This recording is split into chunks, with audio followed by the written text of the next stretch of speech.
तो दोस्तों भक्तों के लिए एक बहुत अच्छी खबर है। जैसे कि आप लोग जानते हैं जो भक्त हैं, भक्त यानी कौन वो आप लोग खुद डिसाइड कर लीजिए।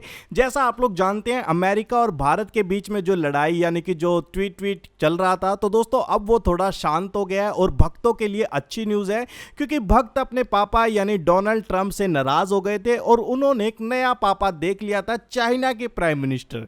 तो दोस्तों जिस चाइना के प्राइम मिनिस्टर को हर वक्त भक्त ये गालियां देते रहते थे कि हमारी जमीन के ऊपर कब्जा कर लिया, तो दोस्तों भक्त उसको अपना पापा बोलने लगे थे। मगर उनके लिए एक बहुत अच्छी खबर है कि उनके जो पुराने वाले पापा थे यानी अमेरिका के डोनाल्ड ट्रंप, तो दोस्तों उनकी एक वीडियो अभी वायरल हो रही है, शायद आप लोगों ने भी देखी होगी, जहां पर ANI ने भी इसको शेयर करते हुए ये लिखा है कि मोदी जी की तारीफ की है डोनाल्ड ट्रंप ने। और दोस्तों जितने भी यहां पर चमचे हैं यानी गोदी मीडिया के लोग, तो दोस्तों उन्होंने तुरंत रिप्लाई करते हुए इस चीज के ऊपर लिखना शुरू कर दिया ट्वीट। जैसा आप लोग जानते हैं जब बाढ़ आई या फिर इतने ही देश के ऊपर संकट आए होंगे, तो दोस्तों जब ये लोग ट्वीट नहीं खेलते, मगर जैसे ही मोदी जी की बात आती है तो तुरंत सब भक्त लोग जाग जाते हैं और ट्वीट लिखना शुरू कर देते हैं। अब मैं आप लोगों को एक चीज और बता दूं, एक और अपडेट हमारे देश के अंदर है, आप लोग जो जानते भी होंगे, जिस तरीके से बहुत सारे लोग परेशान थे कि अमेरिका ने 50% का टैरिफ लगा दिया था भारत के ऊपर, बहुत सारे भक्त गुस्सा होकर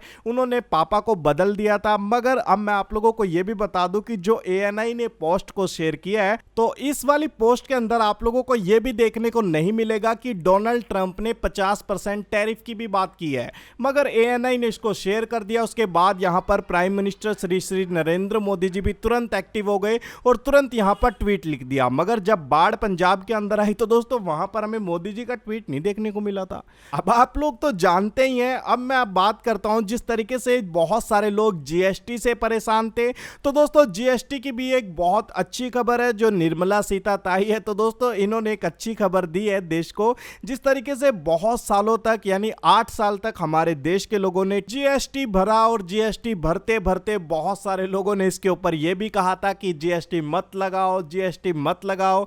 मगर दोस्तों GST लगाने वाले हमारे श्री नरेंद्र मोदी जी और निर्मला सीताताई ने यहां पर GST को लगवा दिया।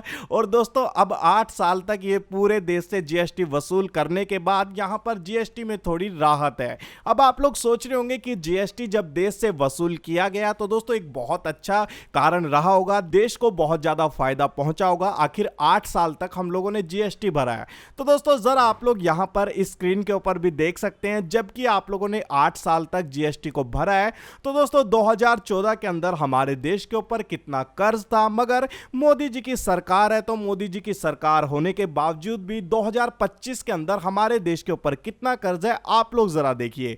तो दोस्तों 8 साल तक इतनी लूट करने के बाद भी तो दोस्तों यहां पर कुछ भी फायदा नहीं हुआ। और इस बात को मैं ही नहीं बल्कि कांग्रेस के नेता हो, चाहे आम आदमी पार्टी के नेता हो, चाहे फिर दूसरे दलों के नेता हो, सभी ने इस बात को कहा था कि GST से कुछ भी राहत या फिर कुछ भी फायदा नहीं होने वाला। मगर हमारे जो श्री 56 इंच वाले मोदी जी है, तो दोस्तों इस बात को नहीं माने और उन्होंने GST देश के ऊपर लगा दिया और इनको करना वही पड़ा जो इन्होंने पिछले टाइम के अंदर किया था। जैसा आप लोग जानते हैं जब सिख लोग यानी जो हमारे देश के किसान हैं, तो दोस्तों वो जब दिल्ली के अंदर धरने पर बैठे हुए थे तो 1 साल तक उनको धरने पर बिठा कर रखा और बाद में वो बिल वापस लेना पड़ा। तो उसी तरीके से आप लोग देख सकते हैं यहां पर देश से 8 साल GST भरने के बाद, देश के लोगों का खून पसीना चूसने के बाद यहां पर उस वाले GST को भी वापस ही लेना पड़ा। तो दोस्तों ये सरकार की नीतियां तो मुझे बिल्कुल भी समझ में नहीं आ रही, आखिर किस तरीके से ये लोग काम कर रहे हैं। क्योंकि आप लोग जानते हैं मोदी जी ने अपनी अभी तक डिग्री नहीं दिखाई ना, कौन सी वाली डिग्री थी, चलो छोड़ो, इसके बारे में बाद में बात करेंगे। मगर कल मैं आप लोगों को एक अच्छी वीडियो देने वाला हूं, तो दोस्तों इस वीडियो को लाइक और चैनल को सब्सक्राइब जरूर कर ले और बेल आइकन को जरूर करें। और फिर मिलते हैं हम किसी नेक्स्ट वीडियो के अंदर।